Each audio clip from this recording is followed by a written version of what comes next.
মক্কা নগরে ছোট ছোট বাচ্চাদের হাতে উনাকে তুলে দিতেন। আর ওই সমস্ত ছোট ছোট বাচ্চারা হযরতে বেলালকে পাইয়া তারা আনন্দের সাথে হযরতে বেলালকে কুকুরের মতো জমিনের মধ্যে হেসরাইতে লাগতেন। হযরতে বেলালকে কুকুরের মতো এমন ভাবে জমিনের মধ্যে হেসরাইতে থাকতেন। হযরতে বেলাল তারপরও কিন্তু ঈমান থেকে দূরে সরে যায় নাই। হযরতে বেলালকে এইভাবে জমিনের মধ্যে কুকুরের মতো হেসরাইতে থাকার পরে তাকে যখন আবার বাড়ির দিকে নিয়ে আসা হইতো, এইভাবে বাড়ির দিকে নিয়ে আসার পর তার বেলাল তার মালিক হযরতে বেলালকে আবারও উলঙ্গ করে ফেলতেন। তার শরীর থেকে কাপড়গুলো সরাইয়া ফেলতেন। তার শরীর থেকে কাপড়গুলো সরাইয়া উনাকে মরুভূমির বালুর উপরে উনাকে শোয়াইয়া দিতেন। এই মরুভূমির বালু এত গরম, আপনারা যারা আরব দেশে থেকে এসেছেন আপনারা সকলেই জানেন। এই মরুভূমির জমিনের মধ্যে এই উত্তপ্ত বালুর উপরে যখন হযরতে বেলালকে শোয়াইয়া দেওয়া হইতো, এই হযরতে বেলালকে এই উত্তপ্ত বালুর উপরে শোয়াইয়া দেওয়ার পরে হযরতে বেলাল যখন এই বালুর তাপ সহ্য করতে পারত না, হযরতে বেলাল যখন নড়াচড়া শুরু করে দিতেন, তখন হযরতে বেলালের ওই নিষ্ঠুর মালিক হযরতে বেলালের বুকের উপরে বড় বড় দুইটা পাথর রেখে দিতেন। হযরতে বেলালের বুকের উপরে বিশাল বড় বড় দুইটা পাথর আইনা ওনার বুকের উপরে রাইখা দিতেন, যাতে করে হযরতে বেলাল আর নড়াচড়া না করতে পারে। এমন ভাবে হযরতে বেলালকে কষ্ট দেওয়া হয়েছে। দেখেন হযরতে বেলালকে এমন ভাবে কষ্ট দেওয়ার পরও হযরতে বেলাল ঈমান থেকে চুল পরিমাণ পিছপা হয় নাই। তারা হাজিরিন, দেখেন সাহাবায়ে কেরাম কত কষ্ট করে পরে তারা অনেক কষ্ট করার পরে সাহাবায়ে কেরাম ঈমান পেয়েছেন। কিন্তু আমি আর আপনি কষ্ট করার পরে ঈমান পাই নাই। আমি আর আপনি জন্মসূত্রে ঈমানকে পেয়েছি। এই জন্য ঈমানের যে মূল্য আমার আপনার থাকা দরকার সেই মূল্য আমাদের নাই। এই জন্য মুহতারাম হাজিরিন, আপনারা সকলেই জানেন, কিন্তু তারপরও আপনাদেরকে স্মরণ করিয়ে দেওয়ার জন্য আমি একটু সময় আপনাদের কাছ থেকে নিব। হযরতে বেলাল রাদিয়াল্লাহু তাআলা আনহুকে চিনেন নাই এমন কোনো মানুষ এখানে নাই। দেখেন হযরতে বেলাল রাদিয়াল্লাহু তাআলা আনহু আল্লাহর রাসূলের একজন সাহাবী ছিলেন। আল্লাহর রাসূলের ওই সাহাবী ইসলাম ধর্ম গ্রহণ করার পরে তার মালিক তার উপর জুলুম আর নির্যাতন শুরু করে দিয়েছে। এই জন্য মুহতারাম হাজিরিন, হযরতে বেলাল রাদিয়াল্লাহু তাআলা আনহু আল্লাহর রাসূলের একজন সাহাবী ছিলেন। হযরতে বেলাল রাদিয়াল্লাহু তাআলা আনহু যখন ইসলাম ধর্ম গ্রহণ করলেন, ইসলাম ধর্ম গ্রহণ করার পরে হযরতে বেলালের মালিক হযরতে বেলালের উপর জুলুম আর নির্যাতন করতে শুরু করলেন। হযরতে বেলাল রাদিয়াল্লাহু তাআলা আনহুর উপর কেমন ভাবে জুলুম আর নির্যাতন করতেন। হযরতে বেলালকে লাঠি দ্বারা প্রহার করতে করতে এক পর্যায়ে কালো বেলালকে লাল বানায় ফেলতেন। হযরতে বেলালকে এমন ভাবে লাঠি দ্বারা আঘাত করতেন, যেই লাঠির আঘাতে হযরতে বেলাল তো কালো মানুষ ছিলেন। এই হযরতে বেলাল এই তার মালিক তাকে এমন ভাবে প্রহার করতেন, যেই প্রহারের কারণে হযরতে বেলালের কালো শরীর লাল হয়ে যেত। হযরতে বেলাল এতটুকুই ওনাকে কষ্ট দিয়ে ক্ষান্ত থাকেন নাই।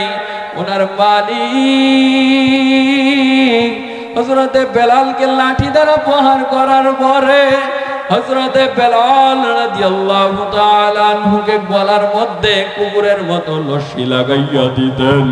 হযরতে বেলালকে কুকুরের মতো লস্যি লাগাইয়া মক্কা নগরে ছোট ছোট বাচ্চাদের হাতে উনাকে তুলে দিতেন।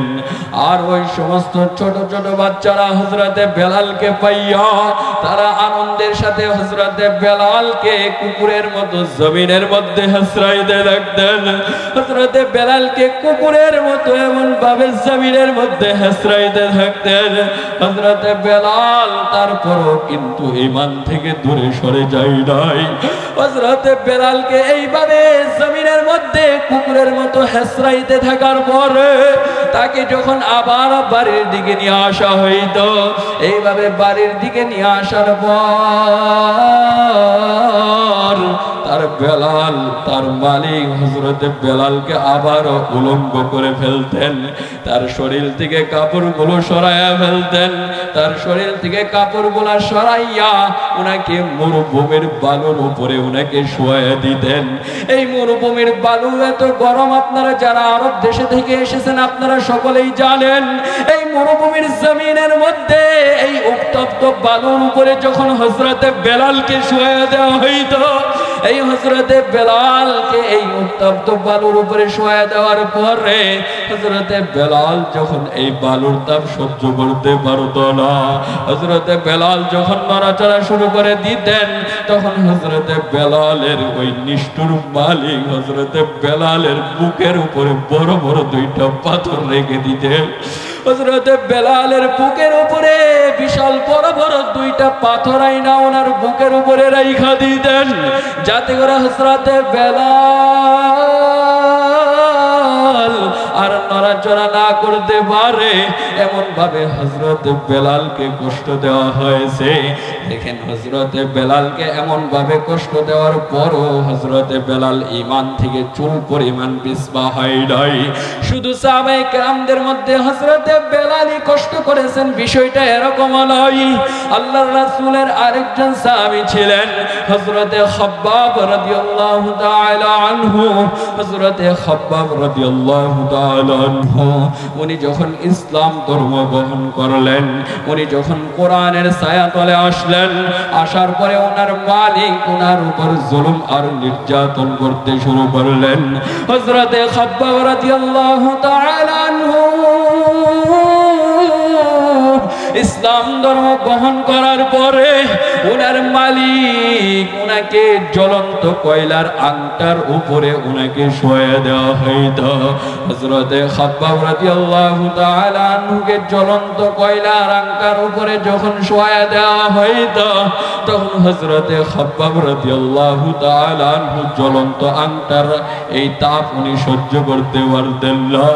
হযরতে খাব্বাব রাদিয়াল্লাহু তাআলা আনহু যখন এই কয়লার আগুনের তাপ উনি সহ্য করতে পারতেন না, তখন হযরতে খাব্বাব যখন নড়াচড়া করতে শুরু করতেন, তখন হযরতে খাব্বাবের ওই নিষ্ঠুর মালিক ওনার বুকের উপরেও হযরতে বেলালের মতো দুইটা পাথর রেখে দিতেন।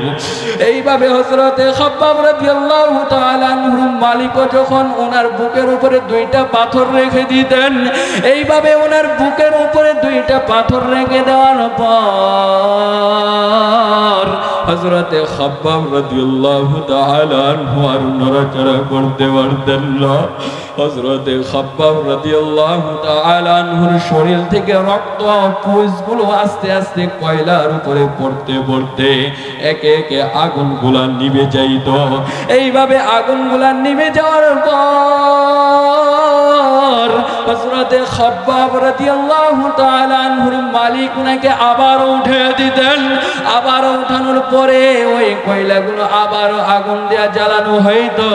ওই কয়লাগুলো আবারও আগুন দিয়া জ্বালানোর পরে ওই কয়লাগুলো আবারও আগুন দিয়া জ্বালানোর পরে হযরতে খাব্বাব রাদিয়াল্লাহু তাআলা আনহুকে আবারও জ্বলন্ত কয়লার আংটার উপরে শোয়া দেওয়া হইতো।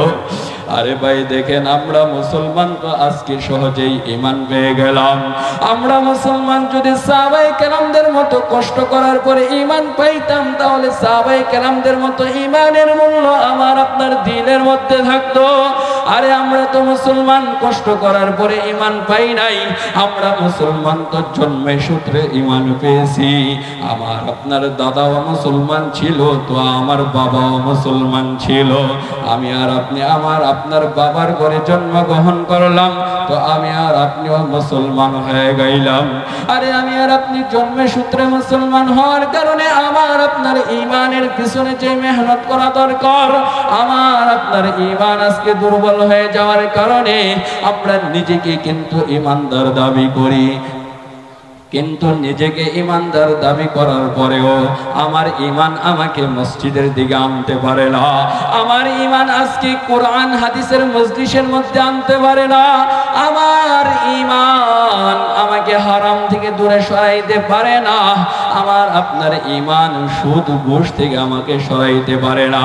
তাহলে আমরা মুসলমান কেমন ইমানদার হইলাম? এই জন্য বলি বাবা, ইমানের পিছনে বেশি বেশি মেহনত করেন। ইমানের পিছনে যদি বেশি বেশি মেহনত করে আপনার ইমানকে মজবুত বানায় ফেলতে পারেন, তাহলে কোনো বাতিল আপনার সামনে কথা বলার ক্ষমতা রাখবে না। এই জন্য মুহতারাম হাজিরিন, যে কথাগুলো বললাম এই কথার উপর আমাদেরকে সকলকে আমল করার তৌফিক দান করে সকলে বলি আমিন। ওয়া আখির দাওয়ানা আলহামদুলিল্লাহি রাব্বিল আলামিন।